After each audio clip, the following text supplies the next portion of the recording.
C news live കൊച്ചിയിലേക്ക് സ്വാഗതം. ഈ വാർത്തകൾ നിങ്ങൾക്കായി അവതരിപ്പിക്കുന്നത് Leotech solar solutions, powered by mile food stuffs, Mookkannoor, Grazia tours and travels near Cochin airport and Cochin Kalabhavan, Angamaly franchise. Navakerala സർവേയുടെ യഥാർത്ഥ ലക്ഷ്യം തുടർഭരണം.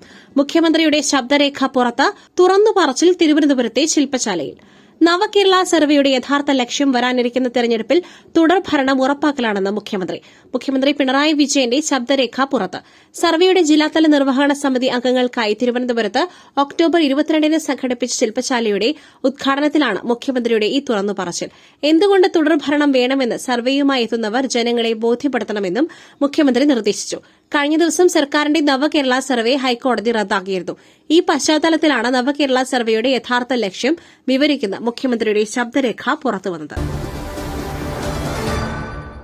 സാമ്പത്തിക തട്ടിപ്പ്, അഭിലാഷം സിനിമാ സംവിധായകൻ ഷംസുദ്ദീൻ അറസ്റ്റിൽ.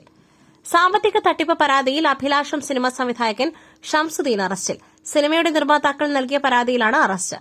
നിർമ്മാതാക്കളായ ശങ്കർദാസ് ആൻഡ് സരിക ആന്റണി എന്നിവർ നൽകിയ പരാതിയിലാണ് തൃപ്പൂണിത്തുറ ഹിൽ പാലസ് പോലീസ് ഷംസുദ്ദീനെ അറസ്റ്റ് ചെയ്തത്. സിനിമയുടെ കരാറിലുണ്ടായിരുന്ന ബഡ്ജറ്റിനേക്കാൾ കൂടുതൽ പണം അനാവശ്യമായി ചെലവാക്കിയെന്നും സിനിമയുടെ ഹാർഡ് ഡിസ്കുകൾ അനുവാദമില്ലാതെ കൈവശപ്പെടുത്തി എന്നുമാണ് പരാതി. ഷംസുദ്ദീൻ സിനിമയുടെ സഹസംവിധായകൻ, എഡിറ്റർ, ക്യാമറാമാൻ, കളറിസ്റ്റ് എന്നിവർക്കെതിരെയാണ് കേസ്. ബാക്കിയുള്ള പ്രതികൾ ഒളിവിലാണ്. എന്നാൽ പരാതി പകപോക്കലാണ് എന്നാണ് സംവിധായകന്റെ വാദം. സിനിമയുടെ ഷൂട്ടിംഗ് ഘട്ടത്തിൽ തന്നെ തർക്കങ്ങൾ ഉണ്ടായിരുന്നെന്നും നിർമ്മാതാക്കൾക്കെതിരെ മുൻപ് ഫെഫ്കയിൽ പരാതി നൽകിയിരുന്നുവെന്നും പ്രതികൾ പറയുന്നു. തുടർന്ന് നൽകിയ കള്ളക്കേസാണ് എന്നാണ് വാദം. സംഭവത്തിൽ പോലീസ് അന്വേഷണം തുടരുകയാണ്. മറ്റു പ്രതികളെ കൂടി അറസ്റ്റ് ചെയ്തേക്കും. പത്തനംതിട്ടയിൽ യുവതി ആത്മഹത്യ ചെയ്ത സംഭവം. യൂത്ത് കോൺഗ്രസ് സംസ്ഥാന സെക്രട്ടറി അറസ്റ്റിൽ. ജീവനൊടുക്കുവാൻ കാരണം സുഹൈൽ എന്ന കുറിപ്പ്. പത്തനംതിട്ടയിൽ യുവതി ആത്മഹത്യ ചെയ്ത സംഭവത്തിൽ യൂത്ത് കോൺഗ്രസ് നേതാവ് അറസ്റ്റിൽ. 35-കാരിയുടെ മരണവുമായി ബന്ധപ്പെട്ട യൂത്ത് കോൺഗ്രസ് സംസ്ഥാന സെക്രട്ടറി സുഹൈൽ അൻസാരിയെയാണ് പോലീസ് അറസ്റ്റ് ചെയ്തത്. ഏനാത്ത് പോലീസ് അറസ്റ്റ് രേഖപ്പെടുത്തി. ആത്മഹത്യാ പ്രേരണ കുറ്റം ചുമത്തിയാണ് അറസ്റ്റ്. കഴിഞ്ഞ 13-ാം തീയതിയാണ് 37 വയസ്സുകാരിയായ യുവതി തൂങ്ങിമരിച്ചത്. യുവതിയുടെ ആത്മഹത്യാക്കുറിപ്പിൽ സുഹൈൽ അൻസാരിയുടെ പേരുള്ളതായി പോലീസ് പറഞ്ഞു. ഏനാത്ത് പോലീസ് ആണ് സുഹൈലിനെ കസ്റ്റഡിയിലെടുത്തത്. ഈ മാസം 14-നാണ് യുവതിയെ പത്തനംതിട്ട കടമ്പനാടുള്ള ഭർത്തൃവീട്ടിൽ തൂങ്ങിമരിച്ച നിലയിൽ കണ്ടെത്തിയത്. താൻ ജീവനൊടുക്കുവാൻ കാരണം സുഹൈലാണെന്ന് ആത്മഹത്യാക്കുറിപ്പിൽ എഴുതി വച്ചിരുന്നു. ബന്ധുക്കൾക്ക് പിന്നീട് ലഭിച്ച ആത്മഹത്യാക്കുറിപ്പിലാണ് സുഹൈൽ അൻസാരിയുടെ പേരുണ്ടായിരുന്നത്. തുടർന്ന് പോലീസ് ഇയാളെ കസ്റ്റഡിയിലെടുക്കുകയായിരുന്നു. സുഹൈൽ ശാരീരിക ബന്ധത്തിന് ആവശ്യപ്പെട്ടുവെന്നും സ്വകാര്യ ചിത്രങ്ങൾ അയച്ചു കൊടുക്കുവാൻ ആവശ്യപ്പെട്ടെന്നും അതിൽ മനം നൊന്താണ് തന്റെ ആത്മഹത്യയെന്നും പോലീസ് കണ്ടെത്തി. കൊല്ലം പോരുവഴി സ്വദേശിയാണ് സുഹൈൽ.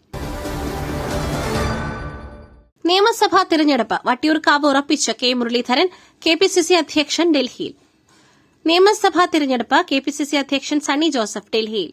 എഐസിസി നേതൃത്വവുമായി കൂടിക്കാഴ്ച നടത്തിയേക്കും. സ്ഥാനാർത്ഥി നിർണയത്തിലെ പുരോഗതി നേതൃത്വത്തെ അറിയിക്കും. ആദ്യഘട്ട സ്ഥാനാർത്ഥി പട്ടിക 22-ന് ശേഷം ഉണ്ടായേക്കാം. വട്ടിയൂർക്കാവ് ആദ്യ പട്ടികയിൽ വന്നേക്കും. വട്ടിയൂർക്കാവിൽ മുരളീധരൻ മത്സരിക്കും. 20 സിറ്റിംഗ് എംഎൽഎമാരും ആദ്യ പട്ടികയിൽ ഉൾപ്പെടും. വരാനിരിക്കുന്ന നിയമസഭാ തെരഞ്ഞെടുപ്പിൽ കോൺഗ്രസ് നേതാവ് കെ മുരളീധരൻ തന്റെ പഴയ മണ്ഡലമായ വട്ടിയൂർക്കാവിൽ മത്സരിക്കും. ഇക്കാര്യം അദ്ദേഹം പാർട്ടി നേതൃത്വത്തെ അറിയിച്ചു. വിഴിഞ്ഞം ഭക്ഷ്യവിഷബാധ. അസ്മാക് ഹോട്ടൽ പ്രവർത്തിക്കുന്നത് ലൈസൻസ് ഇല്ലാതെ. കൊല്ലം നിലമേലിൽ ഭക്ഷ്യവിഷബാധ മൂലം 2 പേർ മരിച്ചെന്ന ആരോപണത്തെ തുടർന്ന് അടപ്പിച്ച വിഴിഞ്ഞത്തെ അസ്മാക് ഹോട്ടൽ പ്രവർത്തിച്ചത് അംഗീകാരമില്ലാതെ. ഹോട്ടൽ പ്രവർത്തിച്ചത് അനധികൃത കെട്ടിടത്തിലാണെന്നും ഹോട്ടലിന് ലൈസൻസ് ഇല്ലെന്നും കണ്ടെത്തൽ. വിഴിഞ്ഞം തീരത്ത് പ്രവർത്തിക്കുന്ന 14-ൽ 12 ഹോട്ടലുകൾക്കും ആരോഗ്യ വിഭാഗത്തിന്റെ അനുമതിയില്ല. സംഭവത്തിന് പിന്നാലെ ഹോട്ടലിലെ സാമ്പിളുകളും രാസപരിശോധനയ്ക്ക് അയച്ചിട്ടുണ്ട്. വാർത്തയ്ക്ക് പിന്നാലെ ഹോട്ടൽ കഴിഞ്ഞ ദിവസം തന്നെ പോലീസ് അടപ്പിച്ചിരുന്നു. മരിച്ച റഷീദ ബീവിയുടെ പോസ്റ്റ്മോർട്ടം റിപ്പോർട്ടിൽ മരണകാരണം ഭക്ഷ്യവിഷബാധ ആണെന്ന സംശയമുണ്ടെങ്കിലും മരുമകൻ ഷാജിയുടെ പോസ്റ്റ്മോർട്ടം റിപ്പോർട്ടിൽ ഭക്ഷ്യവിഷബാധ സാധ്യത കണ്ടെത്താനായിട്ടില്ല. ഇരുവരുടെയും ആന്തരിക അവയവങ്ങളുടെ പരിശോധനാ റിപ്പോർട്ട് ലഭിക്കേണ്ടതുണ്ട്.